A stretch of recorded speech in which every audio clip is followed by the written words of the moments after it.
Getting to 500 days is one of the toughest things you can do in 99 Nights in the Forest. But this method that I discovered actually allowed me to get to 500 days, and this method is so easy that you don't even need to go very far into the game. And you don't need to go ahead and collect all the kids, you don't need to fight any monsters, you don't really have to go ahead and craft any beds either. Of course, that will help you get to 500 days faster, but this method is actually so simple to do.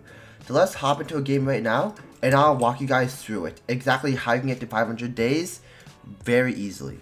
Alright, so now I've just arrived into the game. And like any playthrough, the first thing I'm going to do is chop down some wood, okay? I want enough wood to make sure that I can access the next level of the campfire. And let me show you guys the crafting table right now. We are going to go for crafting bench number 2 and crafting bench number 3. You don't need to get crafting bench number 4. Of course it'll help, but only 1 and 2 are necessary. So I'm just going to go ahead and get enough for crafting bench 1 and 2 by just gathering some wood and making sure that I can go ahead and gather some resources. So I'm just gonna go ahead and chop down some more trees like so. Grab this log with me and plop in like this. Boom, boom, boom, boom. Now our map is fully expanded and we can go ahead and work for crafting bench number 3. Now I'm gonna look around, see if there's any chests nearby. There's a chest over there. There's a watchtower over there. The watchtower, it'll probably just give me a flashlight, and I already have one. Therefore, I'm actually gonna go over here and try to get whatever's in this direction. So let's head over here. And there's a shed, and there's also... Ooh, okay, yes, we will need some scrap. I'm pretty sure it's 3 scrap or 5 scrap if I remember correctly. We will need some scrap for what we're going to make. And if this gives me a good stack, then it'll help me a lot. Okay, fuel canister, that's also a-okay. Let's head in here. Some more scrap is very much useful. And that's about it in this little area here. Now we're gonna... Ooh, okay, a bit more scrap. Exactly what we need. And we should probably also work on chopping down a tree. In case... Actually, no, we will need more fuel. So yeah, okay, coal will be very good for us. And we'll also need to go ahead and chop down some more trees.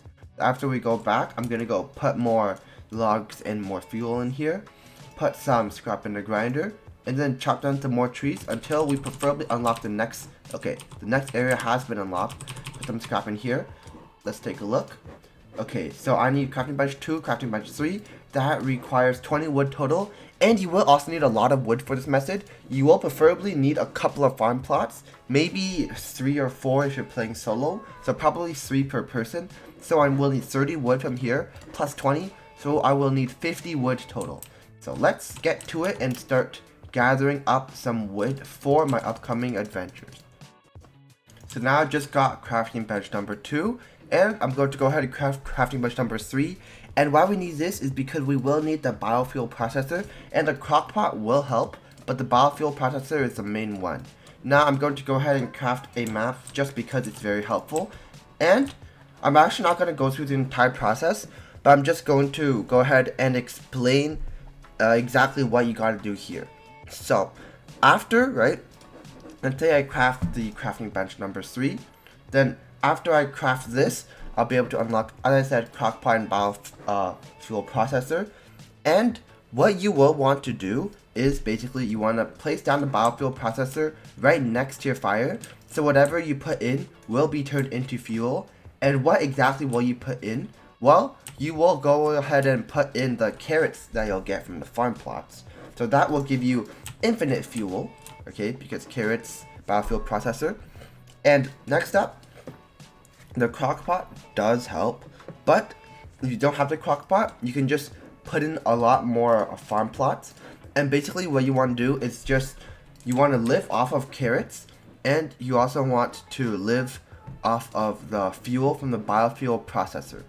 Now that will give you a whole lot of food, whole lot of fire. And next up, you're probably wondering, well, I can't just AFK here. I will be safe from the deer because the deer can't run into the fire, but there's one thing that I can't run away from, the cultists. So what will I do? Well, for the cultists, what you want to do, you can do it with shelves, but it's more reliable with rainwood storages. What you basically want to do is you want to have a bunch of rainwood storages just out here facing outwards to keep the monsters out. Alright, now you could also do this with trees. There's 3 different ways. There's with shelves, rainwood storages, and trees. The trees are actually the most reliable method. You can't plant it this close. But basically, you're just going to, oh, not like that, but you want to make a ring around your base with trees, like this. And then you want to keep on expanding it around your entire base. Now, of course, that will cost a lot of trees. So that is the most time-consuming method. But it is also the best method in order to keep monsters out. Now, for the shelves and the rainwood storages, the rainwood storage is the second best one, and obviously you just have a bunch of them facing outwards. And by the way, this method will not work if you have a lake in around your starting campfire, okay?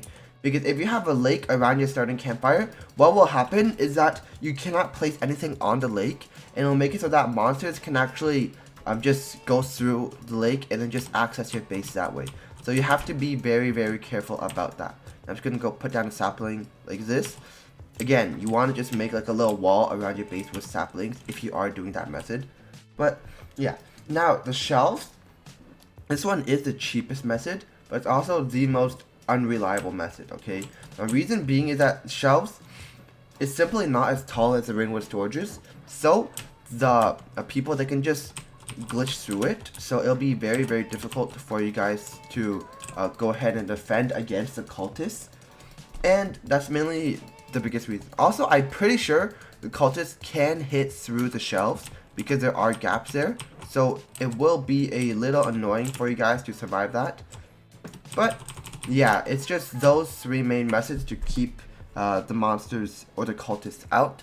And I'm going to go ahead and show some gameplay of when I actually was able to do this and how I got to 500 days with it. So this is the exact run that I did in order to get to 500 days. Right now it says day 274, and I actually used this clip in one of my other videos, but you get the point. Basically, let me walk you through what's around the entire base, alright? We have an oil rig right here dispensing a bunch of fuel into our campfire, and we have oil barrels as well helping us. Now, of course, you won't have this, and later on, I did not have this after around 200 days, so I had to use a biofuel processor, which as you can see is right next to the fire. And I had a whole bunch of farms able to go and supply me fuel. So as you can see, I put the carrots in the biofuel processor, and it's able to go ahead and generate me some fuel. And in addition, I have a bunch of food lying around just in case. But if I didn't have food, then as you can see, I have the stew. And in order to make the stew, I just gotta put 3 carrots into it, and the stew is created.